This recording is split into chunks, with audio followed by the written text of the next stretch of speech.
Ever since the days of Columbus, Native Americans have had troubles with the citizens of the United States. Once a free race living in uncharted land, Native Americans have dealt with numerous losses of not only people and land, but with pride as well. At first, when the early colonists arrived, the Native Americans were helpful to them by teaching them basic skills such as hunting, fishing, gathering, and harvesting. The colonists traded with the natives, and the natives traded with the colonists. It was a strong relationship until the wealthy Europeans wanted to expand into native territory. From then on, the relationship between the citizens of the United States and the Native Americans has deteriorated. After numerous tragedies such as the Trail of Tears, Black Hills, and the Wounded Knee Massacre, American Indians have finally started what is called the American Indian Movement. AIM was founded in 1968 in Minneapolis, Minnesota to speak out against high unemployment, slum housing, and the racist treatment of Native Americans. The original goals of the American Indian Movement were to fight for treaty rights, reclaim tribal land taken away from the Native Americans, and advocate for urban Indians whose situations bred illness and poverty. The movement has transformed itself into a movement that transforms local Indian communities for the better. AIM has successfully completed treaties and advocated for the rights of Indians with the American government to promote Indian rights in the country. They address partnerships to meet the needs of the people. The founders of the American Indian Movement are Dennis Banks, Clyde Bellecourt, and George Mitchell. Dennis Banks is a Native American teacher, writer, philosopher, author, and activist. He has participated in many of the events that AIM has held. He was the first American Indian chancellor. He has had numerous roles in movies such as The Last of the Mohegans. Clyde Bellecourt is one of the founders as well. He was at the Pine Ridge Reservation March and the Battle of Wounded Knee. Although he has had some problems and grievances throughout his career, he's one of the bigger activists of the American Indian Movement. George Mitchell was also a key player in the founding of the American Indian Movement.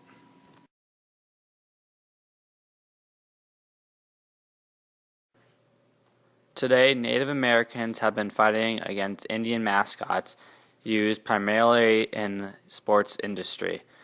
Teams such as the Washington Redskins, Cleveland Indians, Chicago Blackhawks, Florida State Seminoles, Kansas City Chiefs, Atlanta Braves, San Diego State Aztecs, and Hall High School Warriors have been fought up against to change their logo, as they have been found to be offensive to Indian tribes. The National Coalition of Racism in Sports Media addresses the fact that Indians are people, not mascots. The coalition makes it clear that Chief Wahoo affects Indian people just like Bak Sambu affected African Americans. But it is a notable racist the fact that some of these sports organizations have said, "Get the tribe and scalp them," referring to war tactics Native Americans used in the 7 Years' War, etc. But it is called the Coalition to Eliminate the Racial Harm that Sports Teams have done to Native tribes. Some sports organizations and teams have begun to change their logos. For example, the University of North Dakota and Texas Tech have begun to change their logos. An important event occurring to this day relates to the Washington Redskins. Half of the United States Senate agreed to force Washington Redskins to change the name of their franchise. Chief Osceola and Renegade were first created by a Tallahassee businessman and alumni of Florida State University. Osceola and Renegade were not meant to be demeaning to Native Americans. In fact, they were meant to be symbols rather than mascots and were more supposed to be the cheerleaders of Florida State. Still, Florida State was facing sanctions from the NCAA for hostile and abusive Native American names and mascots. Yet the university went to the Florida Seminoles tribe and voiced their argument towards the Seminoles of Florida, and after voting, they got the Florida Seminoles blessings to Osceola and Seminole imagery. Other Seminole tribes, like the Seminole tribe of Oklahoma, feel disrespected and feel that the mascots used are dehumanizing. The Washington Redskins were called Boston Braves. They changed their name due in part of having a Sioux head coach, Sioux Indian as their head coach, and so that they wouldn't be confused with the Boston Braves and the MLB. The word redskin is highly debated on its meaning. Some refer to the meaning as the different body paints tribes use, and some believe it to be when early colonists referred to the skin of the Indians. Since 1978, Redskins logo is a highly debated topic. People believe the logo can be dehumanizing, yet supportive and recognizing Native Americans. Today, half of the U.S. Senate agreed to force the Redskins to change their name, yet the franchise is not budging. The Alcatraz occupation was a major event led by AIM.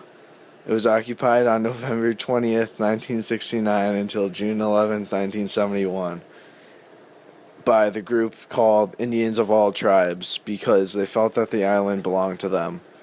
Government agents forcefully removed the Indians after they shut down all water, electricity, and destructed some buildings on the island.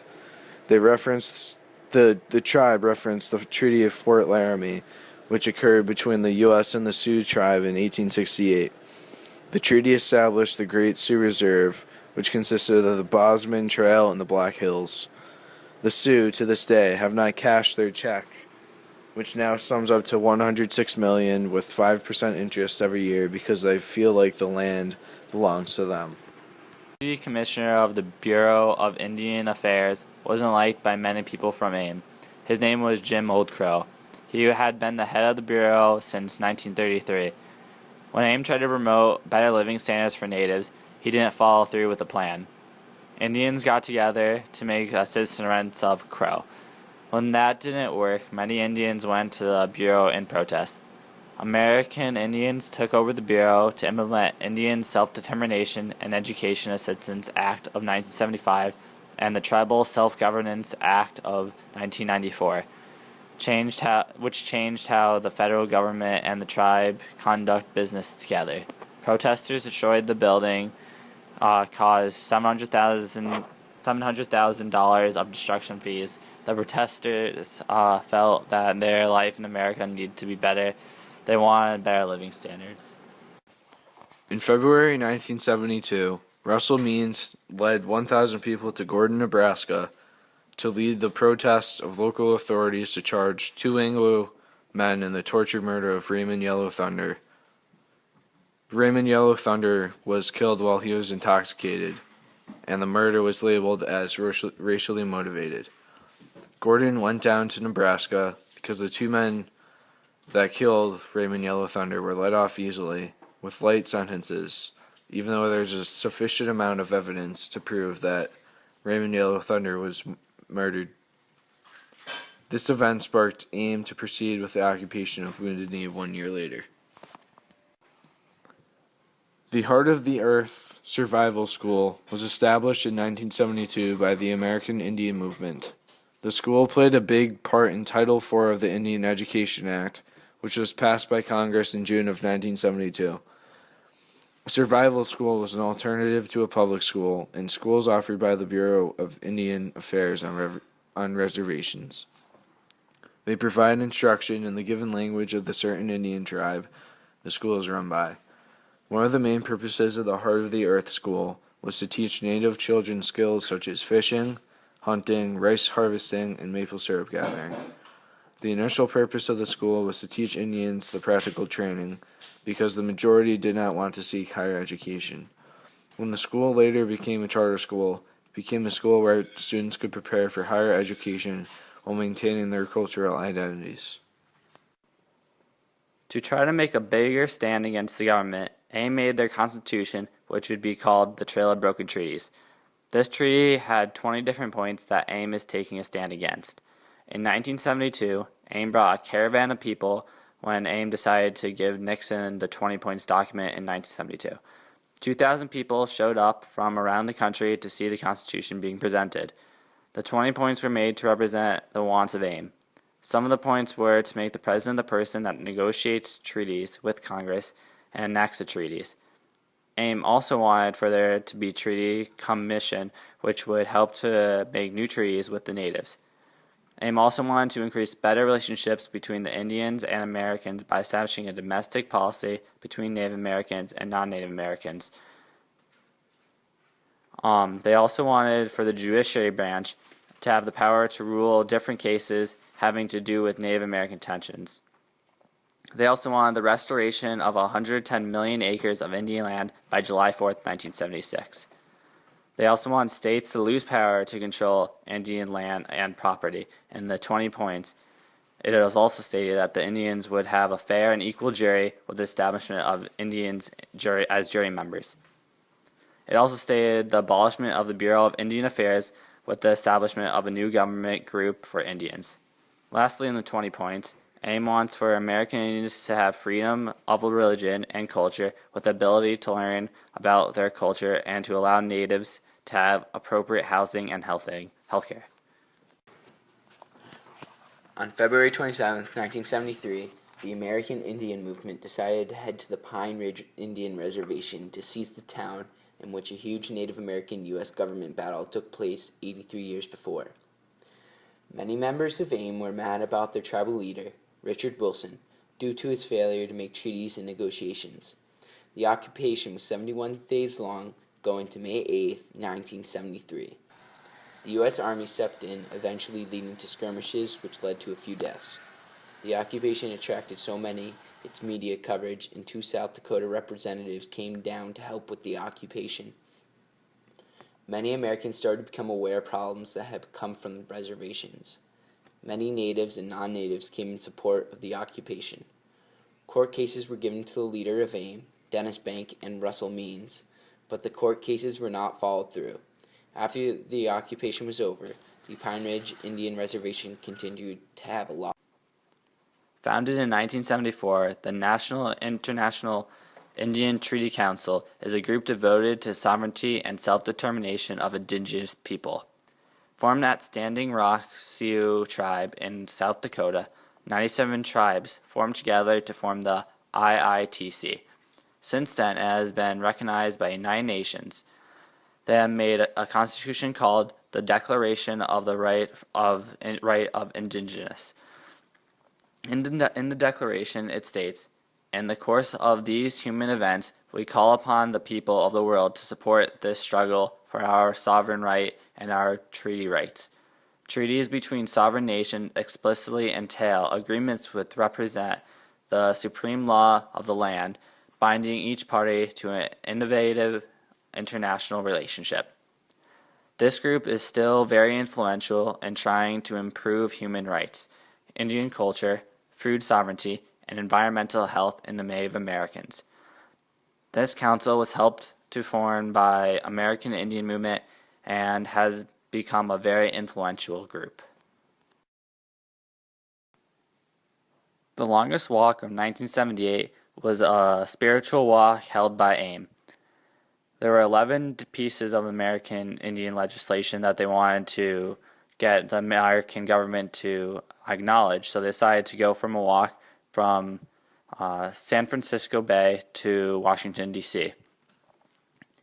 It was a 3,200-mile walk, and the purpose was to educate people, the government, about tribal sovereignty and their different legislation. Different people attended this event, such as boxer Muhammad Ali, U.S. Senator Ted Kennedy, and actor Marlon Brando.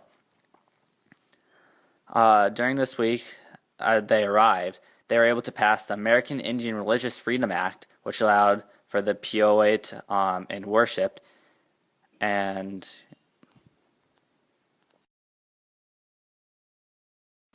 the American Indian Movement has been highly effective in promoting the rights of Native Americans in the United States. Ever since the 1970s, the American Indian Movement has completed significant events relating to the progression of Native American rights. It is a very important cause because the Native American Indians were the original inhabitants of our beloved country.